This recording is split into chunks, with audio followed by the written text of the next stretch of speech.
Hello, everybody, and welcome to Take 5. My name is RTK, and this is Slyroh. Say hello, Sly.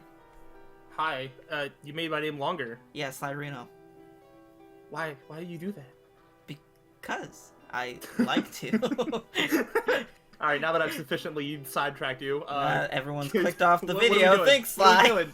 What are we doing? We're doing... My brain's farting, dude.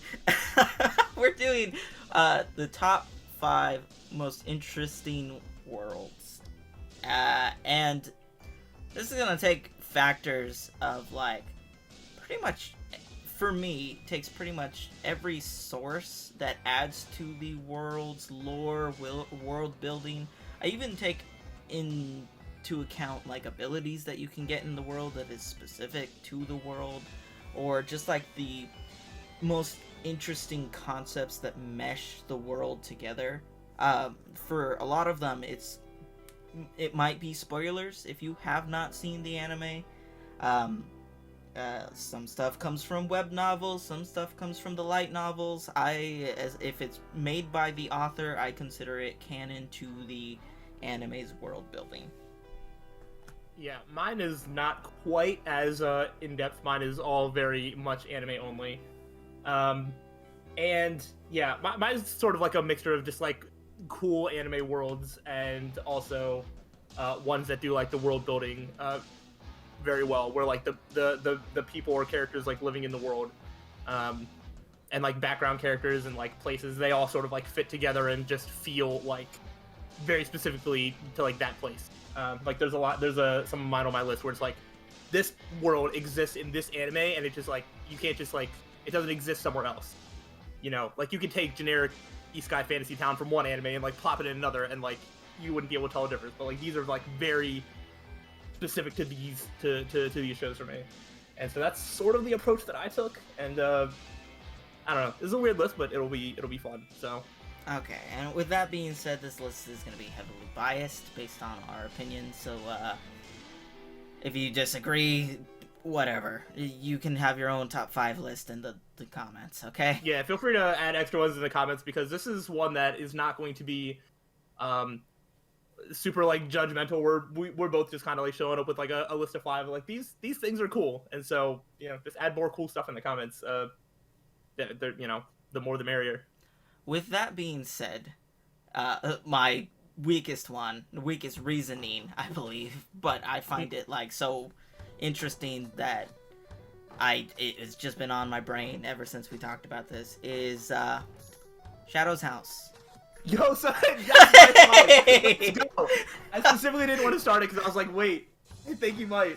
Dude, it's I don't know if it's because it's the constant twists and turns and mystery of the entirety of, like, it's so centralized to this one house that you know almost nothing about the outside world, but it grips you in right at the start, man. From the shadows to the living dolls to like the adults in the freaking house, it just gets ridiculous. The oh my god, the phantoms. No, I don't want to. Have you been watching season 2? I don't want to spoil anything. Yeah, no, I was gonna make a point, but I'll let you finish your point.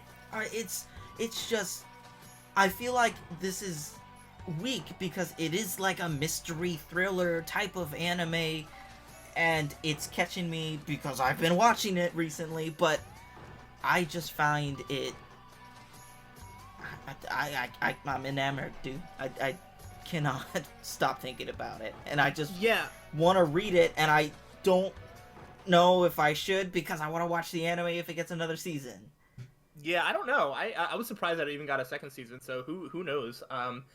But I have a little bit of a Stranger Thing because obviously just hearing what the premise is, which is, you know, it's just like, oh, a house of like these shadow creatures, and like there's not really all that much more up to the premise than like, oh, it's a house where like shadows and like this, you know, girl wakes up in this house and like mysteries are there, and that's kind of just like the initial like plot hook. Mm-hmm. And I think the first season, like, I liked it, but I feel like I still had a lot more questions and answers.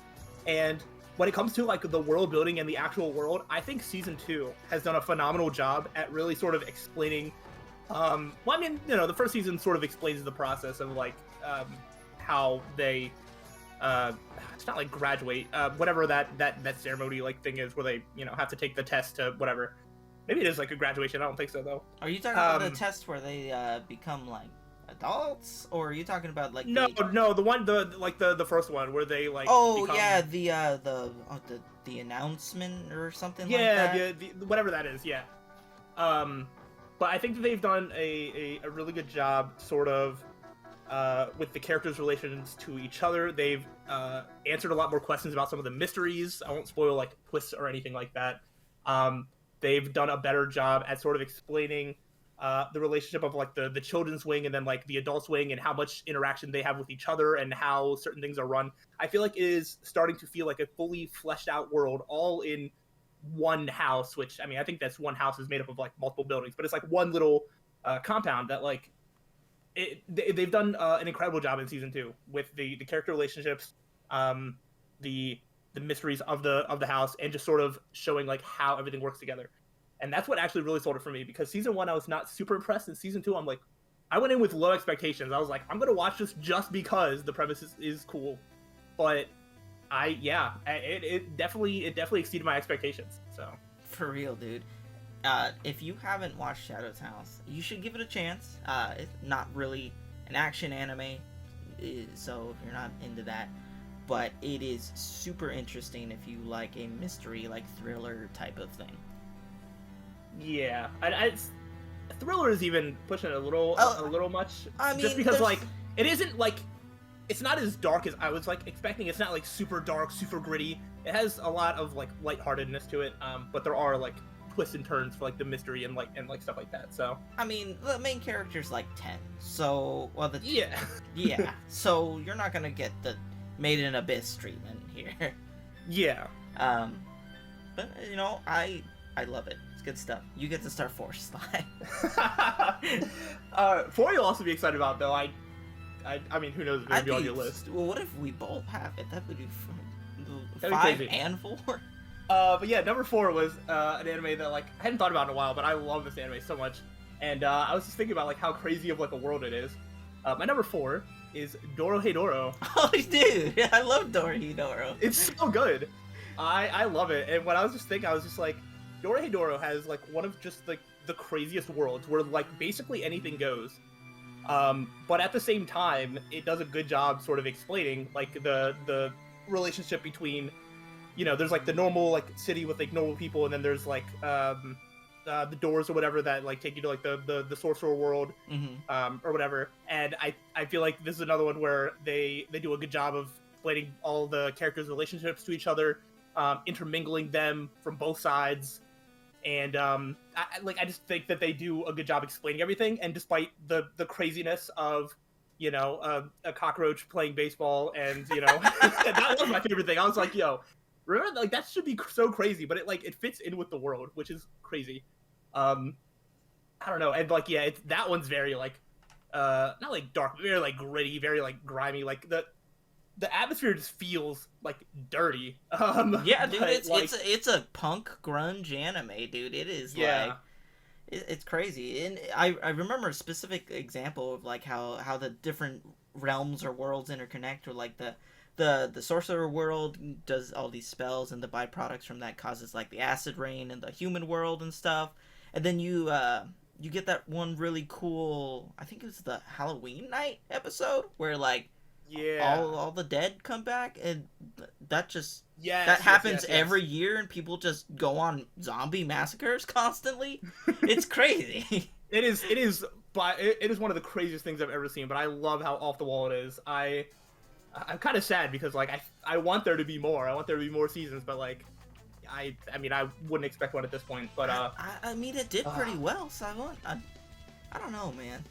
Who knows? Not enough time has passed for to completely like count it out, but I would hope that we would have heard something now, because that was, I think, 20, or is that? Yeah, I think so. Something like that. It's been a while. I think so. One of the main proponents of it not doing as well was like, it came out during the Netflix tries to get everything era. Yeah. And I don't know. I don't know if it's super. I don't know if it super performs super well like on Netflix itself. I think a lot of people watch it other way. Like the people that are talking highly about it, I don't think waited for. Oh, for it of to come out on course, Netflix. yeah, of course. So I don't know how well it performed like on Netflix itself. So I don't know, but yeah, it's a very interesting show.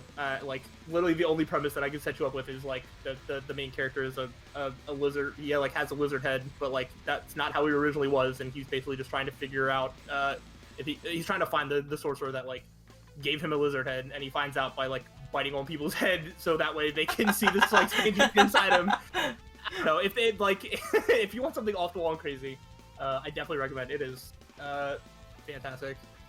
All right, It has a good world. yeah. I mean, it's wacky, dude. Yeah. Mine on a more serious psychological note is actually the world of Psychopaths. Okay. Yeah. Psychopaths takes place in a dystopian future in Japan where, the Sybil system is basically the all-monitoring AI that surveys everyone's emotions constantly, and it's totally, like, very oppressive and can decide if you're a criminal before you even do anything bad. Which I honestly see, like, that being a very realistic way of, like, how a dystopian future would be, Yeah. And, if someone hasn't seen the first season of Psychopaths, at least, you gotta watch it, because you're gonna be spoiled. Like, the first season, I can't remember the main girl's name, but they go down and see that, like, giant AI system with all the brains interconnected underneath the city and everything. And I think it was like Kanamori, actually. Is it Kanamori? I can't remember. I don't know. Something like that. Something similar to that.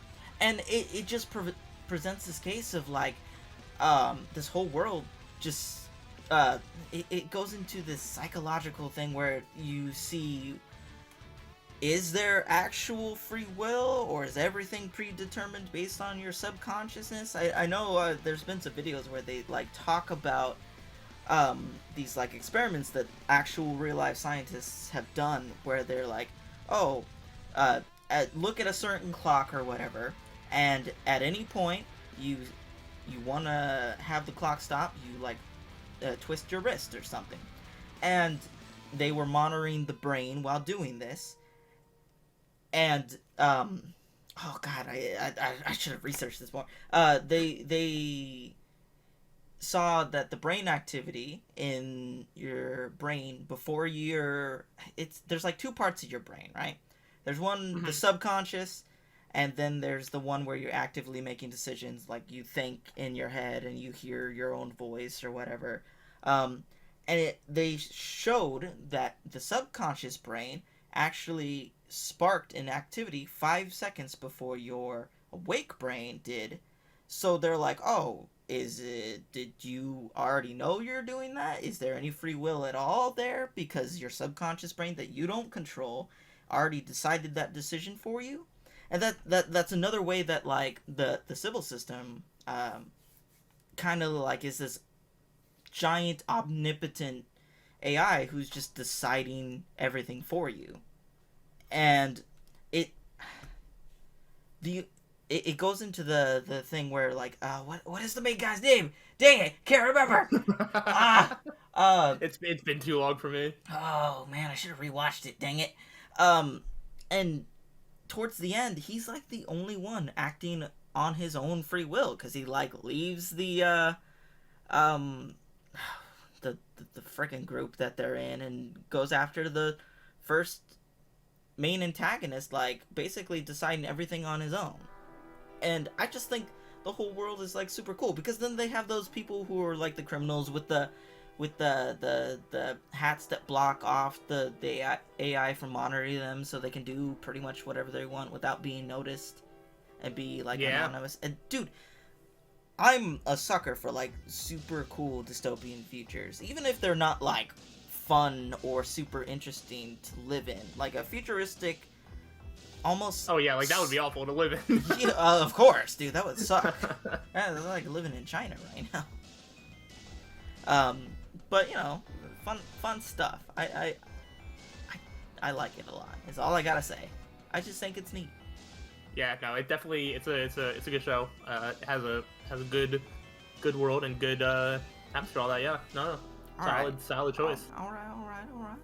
Now, I'm not sure if you've watched any of this at all. I don't think you have, but I'm just gonna mention it because it's like 3 different animes that like tie into each other, and that it's for my number 3, it's basically a certain magical index, a certain scientific railgun, and a certain accelerator. I can't remember the name of that one. Yeah, I've heard of them. I haven't watched any of them. Dude, and I don't really know that much about them, honestly. It is the perfect blend. So, get this. The main character lives in a super futuristic city called Academy City.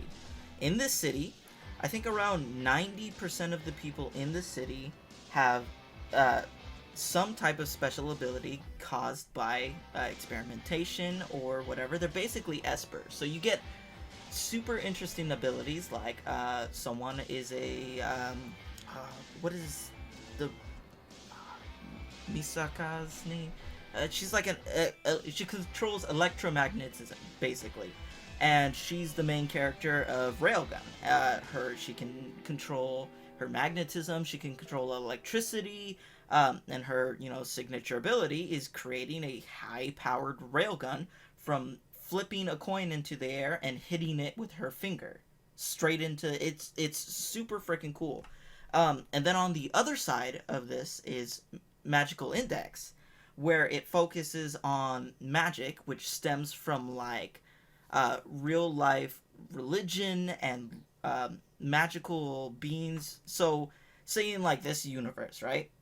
Jesus would be considered a magic user because he does stuff based on like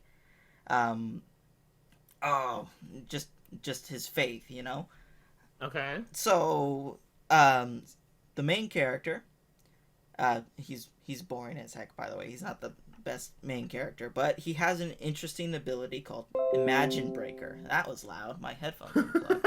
Hold on, don't laugh. Headphones are plugged. Stop talking. Damn headphones. All right. You good? Yeah, I'm good. All right, okay. Great. Now my train of thought's gone. Son of a biscuit. You were talking about the main character's like powers or something? Oh yeah. I think his name's Toma or whatever.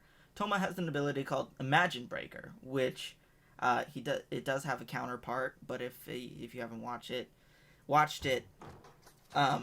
its counterpart ability is called World Rejector, and someone else has that. So Imagine Breaker allows Toma to nullify any ability that comes into contact with his arm, right?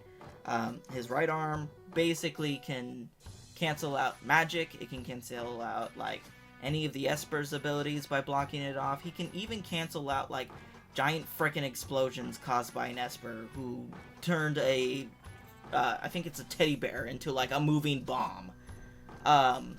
It is just a crazy mishmash. I can't speak, of really cool magical faith-based abilities and really awesome science-based abilities. So I can't remember the exact way Accelerator's ability works, but it's based on like shit, man. You know what? Forget it. I'm not gonna explain it. It's based on really complicated math, and okay. His one weakness is that he has a supercomputer that's around his neck that helps him do super complicated mathematical equations, and the limit on that computer, if it gets like fried or damaged, is he won't be able to use his powers. And he's like, Accelerator's like the best character in that show, dude. If you watch anything from any of the certain magical whatever, watch Accelerator because it's freaking sick. Okay. Now they do stem into each other. It's basically like they have their own stories, and then they come into like this big old crossover events. So say like at the end of Railgun Season 1, the main character Misaka fights a giant Esper like ability, and the main character from Index, Toma, is also there helping and fighting. So they meet each other throughout the show, but it isn't limited to like them always together. They have their own individual stories where it crosses over, and it's like actually really imagine like the anime MCU. That's kind of how they like came together. You know? And I'm just saying, I'm not doing it justice by talking about it. And the anime is like fairly old. I mean, I know it got recent seasons with like Accelerator and Railgun Season 2 or whatever, but Index came out, I want to say, in like the late 2000s? Really? Yeah. I'm not entirely sure, so I'm actually gonna Google it right now. Magical. Yeah, I didn't know that it was. I didn't know that it was that old. Because I feel like, yeah, like every other like season, I feel like maybe not that often. It's like I definitely haven't seen it like show up as like, oh, there's like another season of this or something that's like related in the series or something. Yeah, the first episode of Magical Index came out in 2008.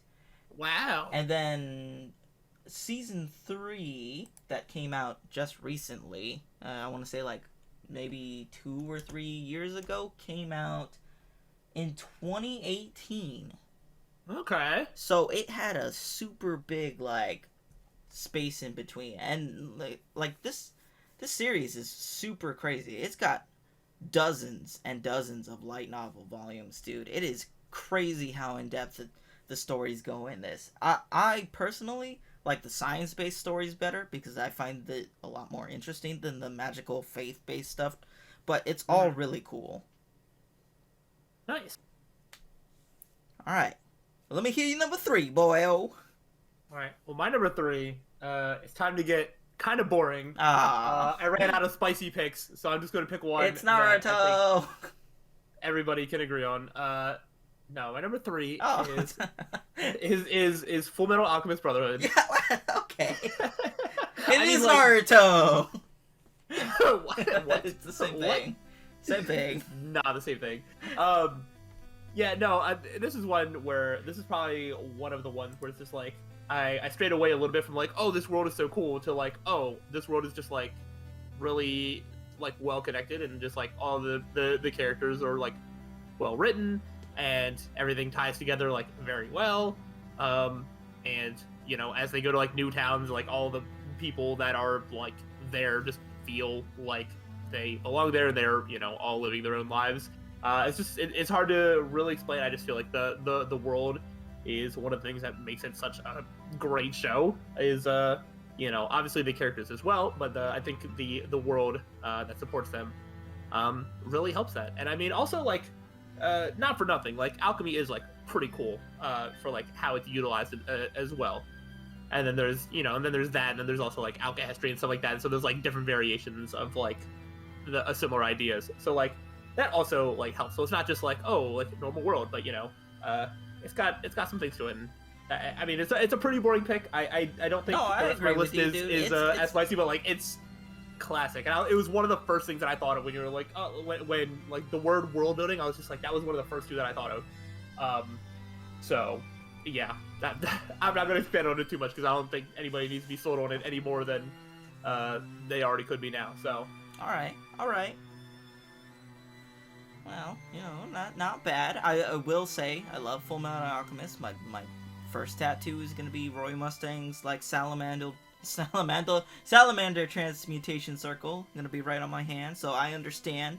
I love the anime. yeah, I need you to support me. I mean, it is a boring pick, but I totally agree with it. Yeah, but it was also one that I started to feel like stronger about, because like I had some that were like on the edge of my list. I was like, do I have more than like 10 seconds worth to say about any of these? And I'm like, no, not really. So, yeah. All right, man. All right. Well, do I get to go back to back with another like kind of boring, but at least this one has like a slightly more interesting world. Just go, Sly. Wow. Now I feel like I like didn't do a good enough job. No, I like it, but like you don't have to put yourself down so much. Just roll with it, my guy. All right. Well, number 2 is Attack on Titan. Yo, that's obviously. sick. Yeah. Obviously. You know, the like Attack on Titan is one where it's just like there's clearly like a lot of like detail put into the world. And I mean, I can't really talk about it too much without getting like a little bit of spoilers. If you have somehow avoided all spoilers by now, I mean, congratulations. But like, I'm not going to avoid every spoiler. But like, the initial setup of like how the 3 walls and how society lives inside, and there's the Titans, the existence of the Titans in general, is just very cool. But you can see sort of like how all the characters sort of like live inside the sort of society they have. Because there's even stuff like at some point you have like that like cult church group or whatever that sort of like worship like the Titan things or whatever. Yeah. So like there's a lot of like different factions. There's a political intrigue when it comes to like the king, queen. I feel like there might be another word or position for all for, you know, the people that are ruling whatever. Yeah, there's like the royal guard or whatever, and the scout regiment, and all the different military sects fighting each other, kinda. Yeah. So it's one that like there's like a lot of things that are like well thought out. It feels like, you know, there's the whole society just feels like pretty well thought out, and then like as well it's just like you have the original world, and then you have like the outside world that you didn't even know existed for the first 3 seasons has also been really like well planned out. Like everything, you know, just connects so well, and how it all fits together. I think it's a fantastic world building, as well as just being a really cool, unique idea of like humanity being trapped inside of these walls away from these monsters. That in itself is also just really cool. And so I think the world is one of the strongest things for Attack on Titan, which is obviously one of my favorite anime of all time. So, yeah. All right, man. Do you want to hear me wax lyrical about this anime again? My number 2. Again, which one? It's Mushoku Tensei. Only number 2. Oh yeah, my number 1 is the one that I told you about that a lot of people don't associate with world building at all. Right. Yeah, no, I saw. So, I'll be a little transparent. When I was thinking of like to help get my gears rolling, I actually like did some Google searches, be like, what's like some good world building anime? Like, is there something I'm overlooking? And then I browsed by a couple things that was like Mushoku Tensei, and I was like, oh, Arcade went on like a huge thing about how like well the world was. I was like, if that doesn't make his list, I don't know who he is anymore. It's gotta be on the list, dude. I will love Mushoku Tensei. I have every English released light novel right now of it, and it's the only thing I've ever done that for. Usually I'm like, oh, I'll buy the first one and I'll read the rest online. But dude, it's oh my god, it's so good, so good. And okay, so talking about just the world, do you know anything about Mushoku Tensei's world, Slyroh? Other than what I've spewed at you multiple times that bounced off your brain. Basically what you said. Okay, so this story that builds up to the world of where Mushoku Tensei takes place in happens in, I believe it's only web novel right now. I don't think it has like a light novel version. I could be wrong, but it happens in a story called An Old Dragon's Tale or Old Dragon's Tale, something like that. So this story basically tells how the world of Mushoku Tensei was created. So the literal planet that Mushoku Tensei takes place on is a 6-sided die. It is a hollow 6-sided die. Each of these worlds, each side represents a different world. The dragon world, the demon world, the beast world, the ocean world, sky world, and the human world. Each of these have their own characteristics. Human world has a lot of flat prairies and flat land. They're very peaceful, intelligent, but they're very weak. The dragon world is extremely chaotic, and they don't really have any semblance of a group. They're all individualistic and don't really want to work together or anything. So how this world was created was a god, simply just known as the creator god, tried to create the perfect world. He was dying. He believed himself dying. So time and time again, 6 different times, he creates a world, but they're all extremely unstable. The dragon world, extremely unstable, will collapse. So he's like, okay, I'm going to give up on this world. I'm going to create the demon world. Or then I'm going to create the beast world. And then the ocean and sky and all this. So to finally build stability, he's just like, screw it. Let's put them all together. And that makes up the side, all the 6-sided die world, or hexadrenal. I don't know the word for it. Yeah. Now, there is technically a 7th plane of existence in this, and I did say the die was hollow. That's known as the void. So all this happens millions and millions of years before Mushoku Tensei Season 1 even happens. And then on top of that, the story of An Old Dragon's Tale takes... after the creator god created this, he divided himself into 6 different parts. So each world had its own god. The dragon god, the first dragon god, they're all their own beings. They're all about their own world. These different planes can connect. They can go to these different worlds. They can meet each other, but usually they tend to stay separate. The first dragon god decides to commingle with like the beast world, I believe. No, it's the human world first, because the first dragon god's wife is a human, and the human god of that world decides, okay, these dragons, I'm gonna grant the ability of human intelligence. So they start becoming more assembled and organized and all this stuff, to the point where like all these worlds are interconnected and they're talking to each other, and each god from the world is like, they have meetings with each other on regular.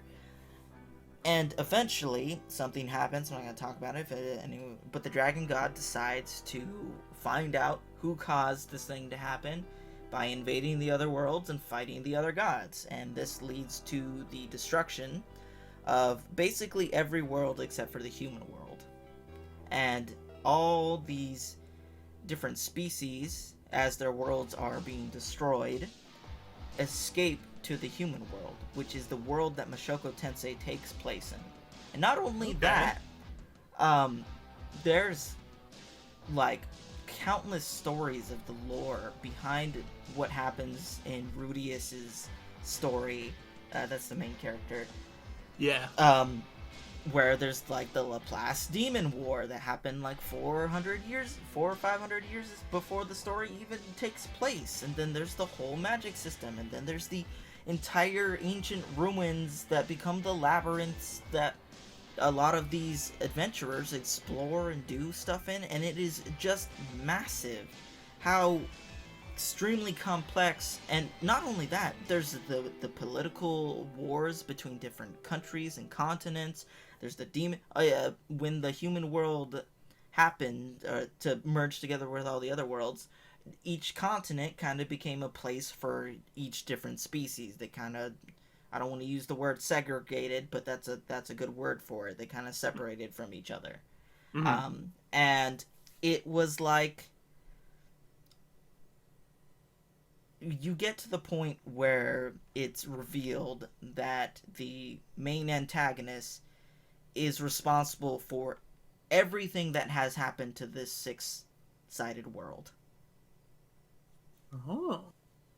He was in the background who caused the thing to happen to the first dragon god, and has eventually spun this into this downward crazy spiral where he's pretty much in control of everything. Interesting. And don't even get me started on all the magic and everything and all the... Yeah, no, I remember you saying about like the magic system, like stuff like that, but yeah, no, I know that the Mushoku Tensei is like one of the things that it's praised for is like just how much detail that like the world has, and like how much detail that the author like went into in like creating a full world, not just like like a story or whatever set in like a fantasy world or whatever. Yeah, dude, and the author has even stated like the story that's happening in Mushoku Tensei is just a prequel to what his actual story is going to be. Really? It's all build up to what happens after Rudius's lifespan. Oh my gosh. Yeah. That's crazy. Yeah. And I'm all for it. I gotta say, dude, I love Mushoku Tensei. I can't stress you enough. Yeah, there's downsides to Rudius's character or whatever, but people need to look past all the petty crap and just enjoy a piece of media for what it is. Yeah, someday I'll give it a go. I believe in you, Sly. When you forget everything that I've told you, you'll be like, oh yeah, RTK likes it. Likes Mushoku Tensei. I haven't forgotten. I won't let you forget. Don't worry. All right. That was number 2, right? Does that mean I start number 1? Or do you want to start number 1? Yeah, I was like, I guess you would, but I feel like I should start number 1 because like the way that you've made it sound, I don't think we have to see number 1. No, we definitely don't. For me, my number 1 felt like a very obvious pick. Just in terms of like, if we don't bring this up as like a cool anime world, like what are we even doing? Yeah, so I'll just say it. My number 1 is Made in Abyss. Ooh.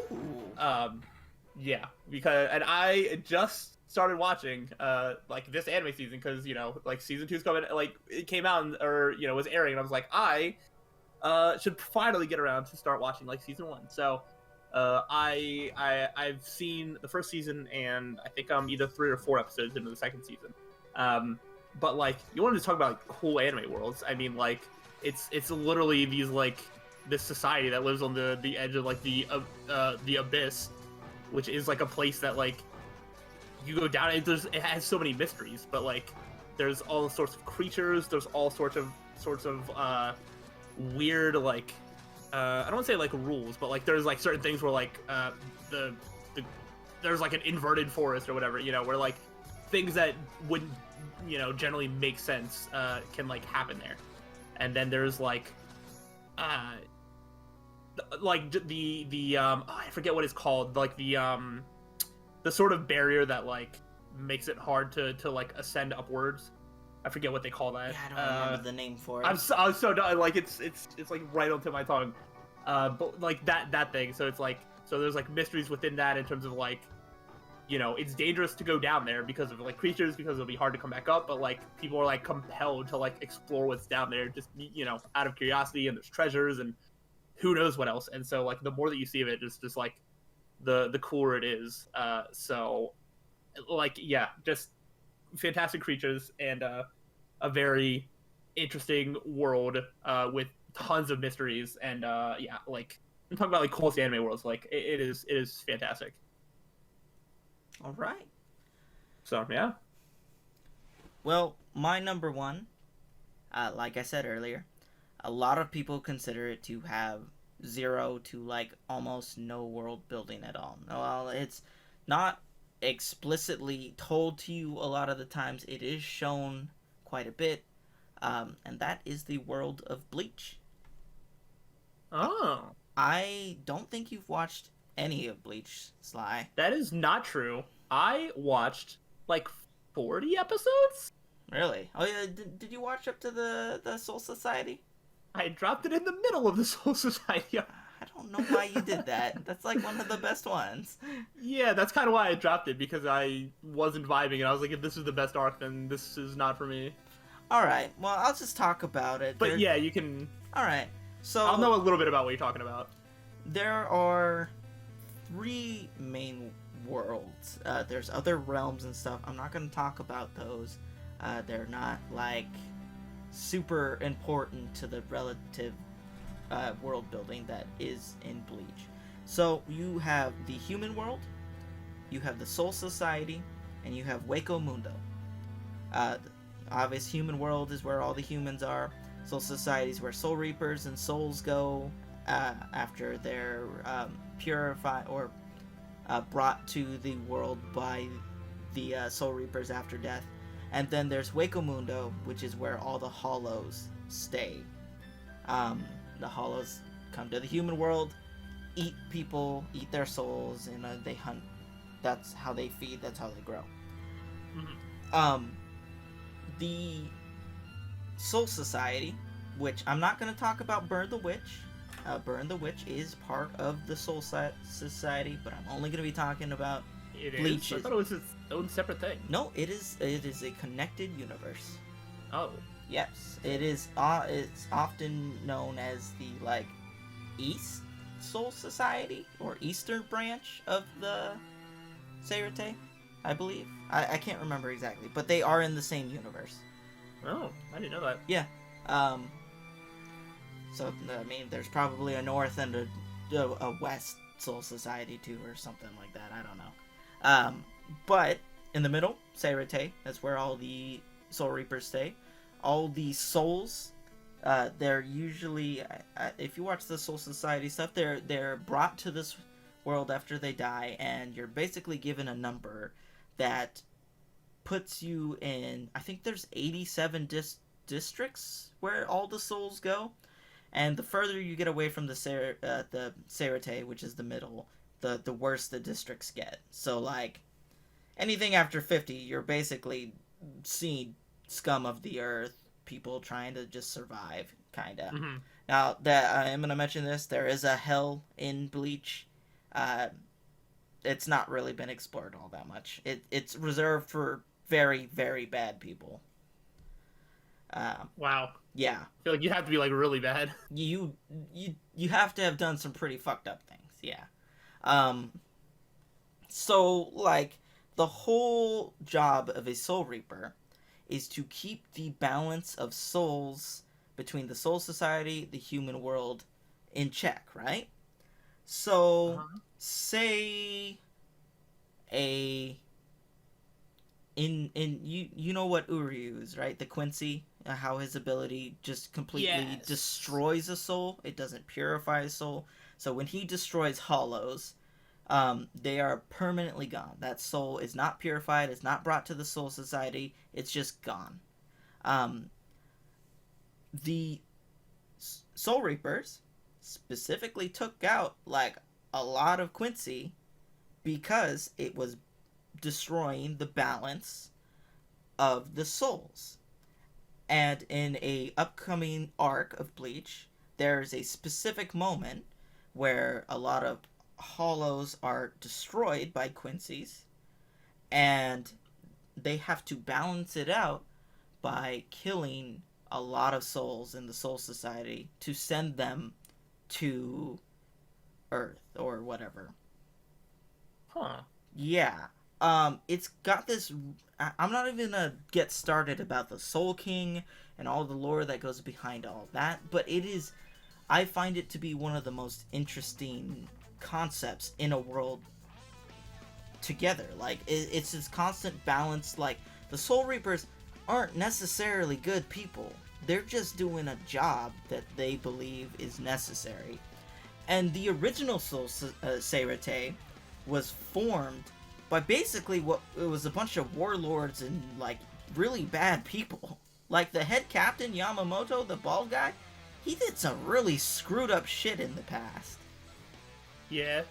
And you get to know a lot about this stuff by reading the Can't Fear Your Own World light novels of Bleach, which explores a lot of like a bunch of different stories and like the intricacies of the Seireitei and the Soul Reapers and like Hueco Mundo and how they all interact with each other. And I don't know, man, maybe it's just bias, but I enjoy it like beyond belief. And people are gonna say, oh, it's not explicitly told to you, but Bleach's anime has been like not great for a long time. So yeah. And that's for a multitude of reasons I won't even talk about. But I love Bleach, dude. It's super interesting, and I really like the dynamic between all those worlds. Yeah, no, you definitely sold me on just like how sort of interconnected all like the different worlds are, because I didn't really have an initial reaction, but like as I thought about it, I was like, yeah, like the initial thing, like there's no place in like the start of Bleach that I'll be like, oh yeah, that is like specifically Bleach. But yeah, no, I guess like yeah, what's starting into like the Soul Society and then how they interact with each other. Yeah, that makes sense to me. That checks out. And don't even get me started about like how the hollows work, man. The way they've decided like hollows. At first you thought, oh, they're just like these monsters of the week from people that were get out. There's a freaking fly in here. Get out of here. Is that your monster of the week? Apparently. Stupid jerk. But you don't even get to, because you stopped like 40 episodes in, Slyroh, you don't even get to see Waco Mundo. No. Until after the Soul Society, where, Ichigo has to go in there.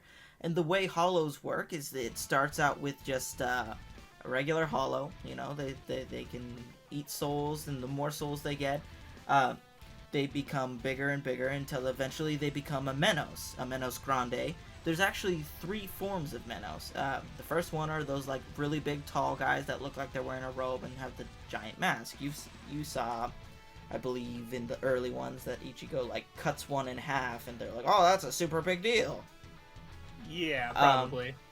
But like, it goes into the point where I think it's some Spanish word. I think it's adhucha or something like that, where a Menos consumes enough of other hollows to where it develops its own personality and becomes something that is more unique and interesting with somewhat intelligence to it, besides just mindlessly eating souls.